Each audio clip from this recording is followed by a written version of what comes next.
ইসলামী bank news top 10। EC যতই স্বাধীন হোক না কেন সরকারের সহযোগিতা ছাড়া সুষ্ঠু নির্বাচন আয়োজন করা সম্ভব নয় বলেছেন প্রধান নির্বাচন কমিশনার এএমএম নাসির উদ্দিন। জানিয়েছেন যথাসময়ে তফসিল দেবে কমিশন। জনপ্রশাসন সংস্কার কমিশনের সুপারিশ দ্রুত বাস্তবায়নের সিদ্ধান্ত। 5টি সংস্কার কমিশনের আশু বাস্তবায়নযোগ্য 121টি প্রস্তাব চিহ্নিত। সাবেক প্রধানমন্ত্রী বিএনপি চেয়ারপারসন বেগম খালেদা জিয়ার সঙ্গে সৌজন্য সাক্ষাৎ করেছেন ঢাকায় নিযুক্ত জার্মানির বিদায়ী রাষ্ট্রদূত আখিম ট্রোসার ও সহধর্মিণী।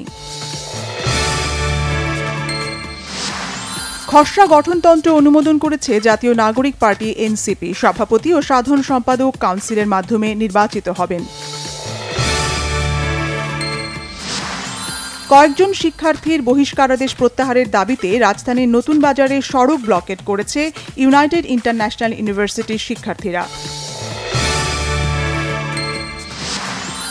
ময়মনসিংহের তারাকান্দা ও ফুলপুর উপজেলায় পৃথক 2টি সড়ক দুর্ঘটনায় 9 জন নিহত।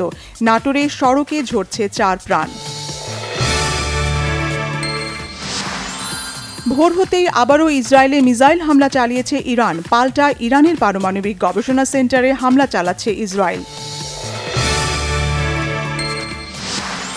তেহরান বলছে সংঘাত বন্ধে মার্কিন প্রেসিডেন্টের একটি ফোন কলই যথেষ্ট। ইউরোপীয় নেতারাও সংঘাত নিরসনে মার্কিন প্রেসিডেন্ট ডোনাল্ড ট্রাম্পের হস্তক্ষেপ আশা করছেন। গলফ টেস্টে দ্বিতীয় ইনিংসে স্কোর বড় করার চেষ্টা করছে বাংলাদেশ, তবে বৃষ্টি বিঘ্নিত হওয়ায় ড্রয়ের দিকেই যেতে পারে ম্যাচটি।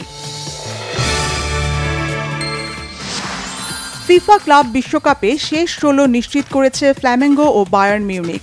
ফ্ল্যামেঙ্গো 3-1 গোলে চেলসিকে এবং বায়ার্ন 2-1 হারায় বোকা জুনিয়র্সকে।